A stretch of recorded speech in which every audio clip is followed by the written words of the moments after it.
What's growing on today? I'm going to share with you how to make a DIY potting soil for less than $3.50 a cubic foot.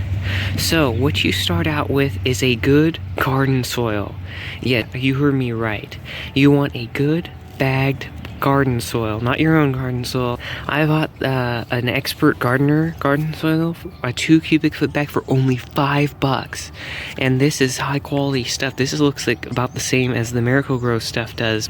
And then what I have in here is 1 cup of sand and 2 cups of perlite. So what I'll do is I'll just kind of spread this around,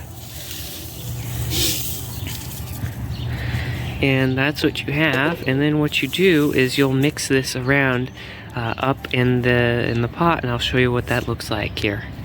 And before I show you the mixed result of the soil, I did some calculations.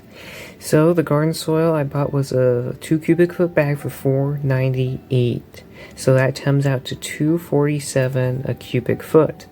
I used 1 cup of sand, which was 1 pound, or 1/50th of the bag, which I bought for on sale last year for $3.33, which comes out to 7 cents. And then I used 2 cups of perlite, which is 1/16th of the bag of the 8-quart bag, which comes to 37 cents. So after adding all this, per cubic foot, it's only $2.93. Can you believe that? And this is what it looks like after mixing. As you can see, there are flecks of sand dispersed. There is a little bit of perlite on top and incorporated throughout this mix. You could always double the amount of perlite, but the reason I didn't is because perlite is pretty expensive in my area. But this will not break down. It's a popped volcanic rock. And I have grown in potting mixes that don't even contain perlite, and they still drain freely.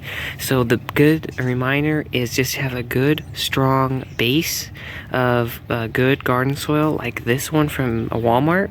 And I know that sounds really weird, but sometimes the cheapest one is really good, because you can see this is dark, rich, potting soil. It even has some like Vermiculte pellets or whatnot in it, but that, I mean, that's not going to do much. But if you want to go organic, you can make your own out of peat moss. But peat moss has risen so much in the last year, it's really insane. But you could do peat moss, 1 part peat moss, 1 part compost, and then add a handful of sand and a handful of perlite if you wish. But in your own homemade, that's a little optional.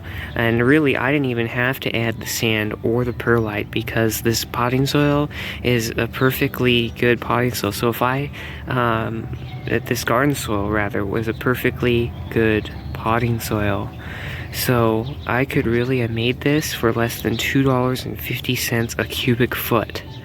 But I'm just showing you some additives and some tips and tricks on how to improve it if you're concerned about drainage. So adding sand, adding perlite. You could also add vermiculite or perlite, either or, whatever one is available in your area. But perlite is more for drainage than vermiculite is. Even though vermiculite, it says it's for drainage, it's more for water holding capacity. So that's just a quick, super easy potting soil. I hope you liked this video and got something out of it. And until then, I'll see you in the next video.